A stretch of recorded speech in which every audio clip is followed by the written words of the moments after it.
जय हिंद दोस्तों। स्वागत करते हैं आपका अपना YouTube चैनल आशीष ऑनलाइन क्लासेस में।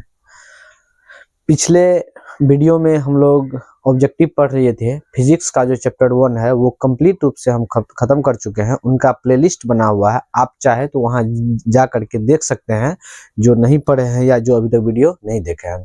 2 पार्ट करके हमने ऑब्जेक्टिव भी उनका खत्म कर दिया है। आज हम लोग क्लास 10 केमिस्ट्री का जो पहला चैप्टर है वो जिनका नाम है रासायनिक अभिक्रिया एवं समीकरण, इनके बारे में एकदम टॉपिक वाइज एकदम बढ़िया तरीका से हम समझाने की कोशिश करते हैं। यदि आपको किसी प्रकार का कोई दिक्कत होता है तो प्लीज आप लोग कमेंट करके जरूर बताइए, हम कमेंट का जवाब देने का प्रयास करेंगे।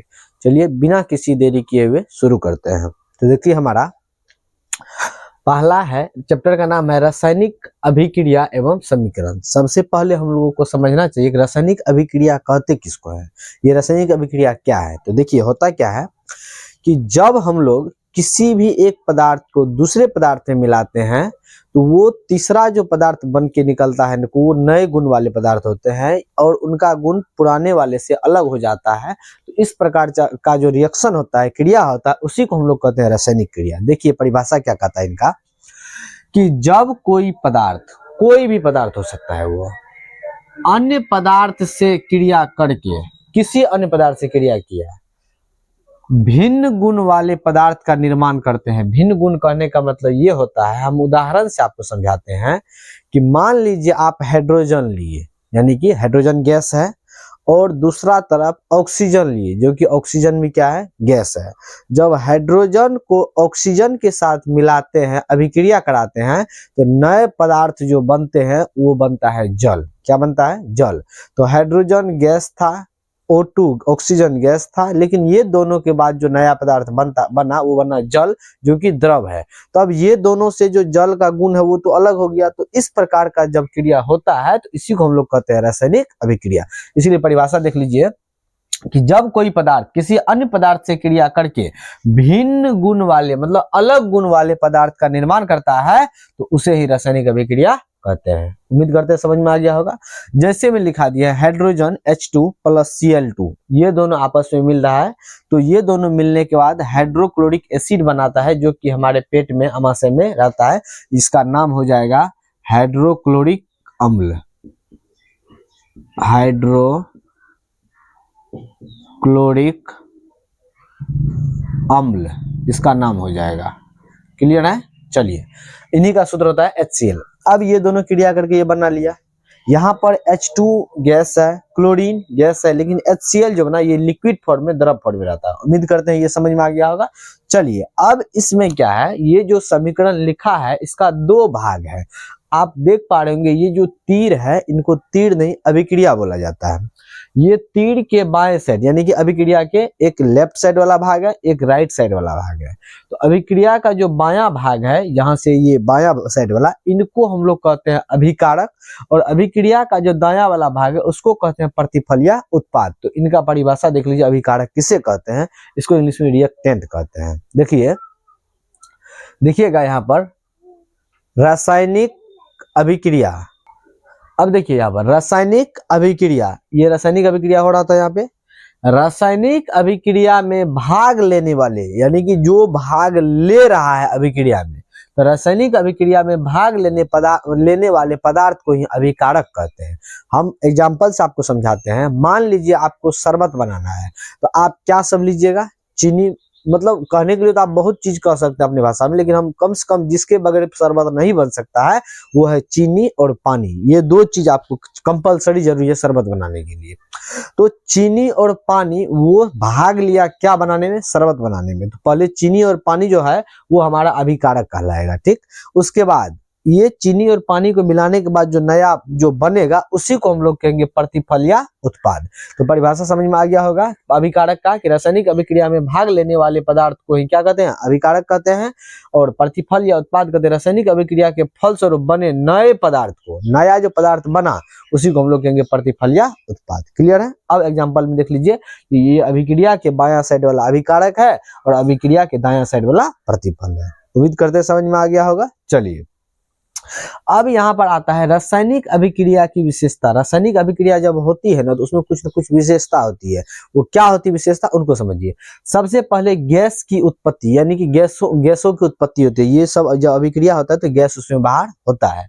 दूसरा, अवक्षेप का बनना। अवक्षेप का बनना उसको कहते हैं, जैसे मान लीजिए कि एक अवक्षेप का बनना है, दूसरा देखेंगे आगे। इसमें अवक्षेप का बनना किसको कहते हैं, मान लीजिए आप किसी भी एक पदार्थ को दूसरे पदार्थ में मिलाते हैं तो कुछ न कुछ मतलब बचा खुचा हुआ पदार्थ बच जाता है। जैसे मान लीजिए जो मेरे काम का नहीं हो उसी को तो अवक्षेप। जैसे मान लीजिए आपको हम बोले चाय बनाइए, तो आप चाय में दूध, चीनी, पत्ती ये सब डालने के बाद लास्ट में देखिएगा अवक्षेप के रूप में आपको लास्ट में पत्ती बच जाता है, जिसको कि हम लोग क्या करते हैं, फेंक देते हैं। तो वही हमारा क्या कहलाएगा, अवक्षेप, मतलब अवशिष्ट पदार्थ। क्लियर है।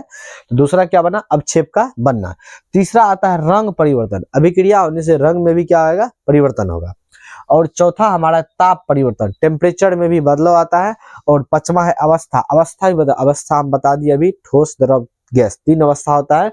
जिसमें कि हम बता रहे थे हाइड्रोजन गैस अवस्था में है, क्लोरीन गैसीय अवस्था में है, लेकिन ये जो HCl बना वो किस अवस्था में, द्रव अवस्था में आ जाता है। तो इसीलिए हमारा जो पांचवा जो है वो क्या लिखा दिया है कि अवस्था में भी परिवर्तन होगा। समझ में आ गया होगा। चलिए अब आता है रासायनिक समीकरण किसको कहते हैं। रासायनिक समीकरण समझिए। एक बात बताइए, जैसे आप लोग जो भी पढ़ रहे हैं अपना अपना नाम कमेंट कीजिएगा, हम देखेंगे क्या सब कौन कौन देख रहे हैं। जैसे मान लीजिए मेरा नाम है आशीष कुमार, तो हम इनको शॉर्टकट में क्या लिख सकते हैं, एक लिख सकते हैं। आप अपना अपना नाम का शॉर्ट फॉर्म कमेंट जरूर कीजिएगा, आपका क्या नाम है और कौन कौन कहाँ से देख रहे हैं। ठीक, चलिए अब आप जो, जैसे हम अपना नाम बता आशीष कुमार है और ये शॉर्टकट में हम लोग एक के लिख सकते हैं, उसी प्रकार रासायनिक समीकरण जो हम बड़ा सा लिखते हैं किसी भी तत्व का, उसका जो संक्षिप्त रूप, छोटा रूप होता है, उसी को हम लोग कहते हैं रासायनिक समीकरण। उदाहरण से समझिए, हम बोलेंगे कि जब जल को चीनी के साथ मिलाते हैं तो शरबत का निर्माण होता है, भाषा में लिख दिए। या जब हाइड्रोजन को क्लोरीन के साथ मिलाते हैं तो हाइड्रोक्लोरिक अम्ल का निर्माण होता है। ये हो गया पूरा क्लियर भाषा में।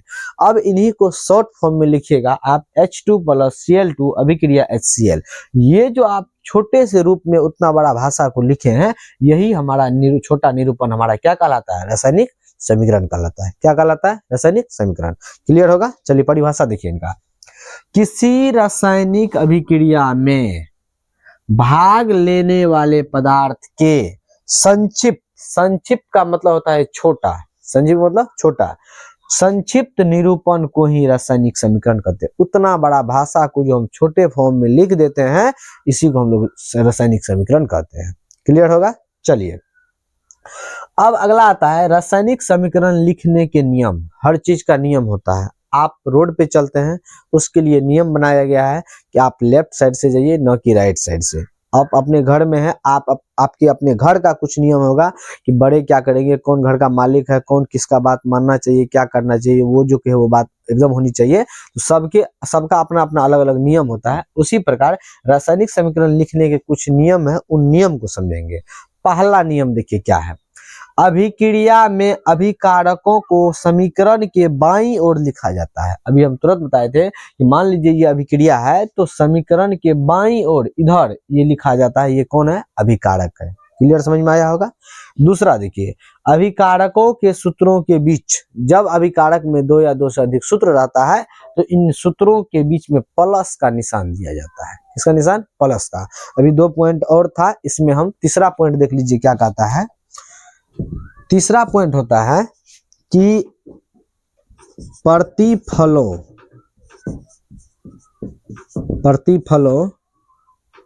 को